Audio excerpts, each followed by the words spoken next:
బాబు surety భవిష్యత్తు guarantee పైన చంద్రబాబు నాయుడు గారు నిన్న బాబు గారి క్లారిటీ ఇచ్చారు.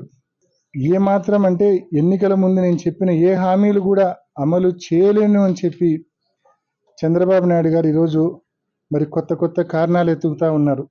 ఏదో అప్పులు అనేది ఇప్పుడే పుట్టినట్టు. 2019లో జగన్మోహన్ రెడ్డి గారు పవర్లోకి వచ్చేటానికి కూడా రాష్ట్రంలో అప్పటికే 5 లక్షల కోట్ల అప్పు ఉండింది. చంద్రబాబు నాయుడు గారు చేసిన అప్పు పైపెచ్చు ఆనాడు బడ్జెట్లో జగన్మోహన్ రెడ్డి గారు ప్రమాణ స్వీకారం చేసే నాటికి ఉండింది కేవలం 100 కోట్ల రూపాయలు మాత్రమే ఆ రోజు ఖజానాలో ఉండింది.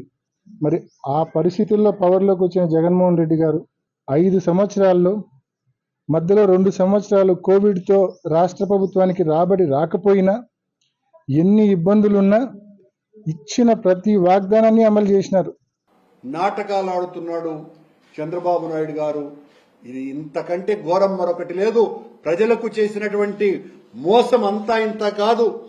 అబద్ధాల బుద్ధుడు ఈ చంద్రబాబు నాయుడు, అవినీతికి సిద్ధుడు.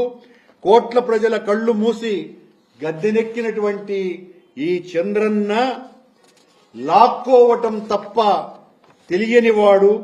అప్పుడు మామ నుంచి అధికారం లాక్కున్నారు.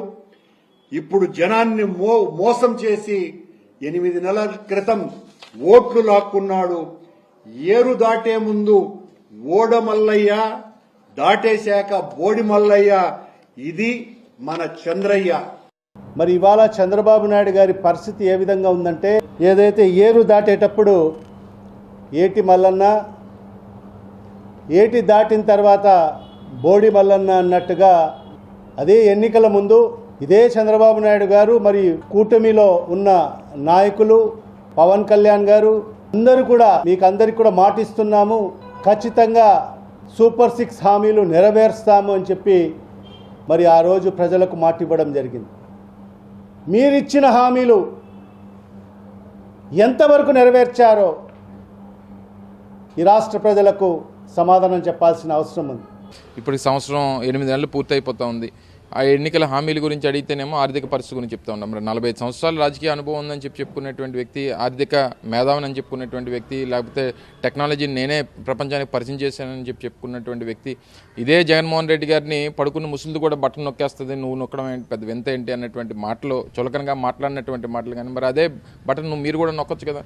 దాంతోపాటు గతంలో జగన్మోహన్ రెడ్డి గారి హయాంలో వచ్చినటువంటి డబ్బు అంతా ఏమైపోయిందంటే, ఏమైపోద్ది జగన్మోహన్ రెడ్డి గారి హయాంలో వచ్చినటువంటి డబ్బు అంతా ప్రజల దగ్గర ఉంది, రాష్ట్రంలో పేదవాడి దగ్గర ఉంది. 2,75,000 కోట్ల రూపాయలు కేవలం పేదవాడి సంక్షేమం కోసం ఖర్చు పెట్టినటువంటి ఘనత జగన్మోహన్ రెడ్డి గారిది.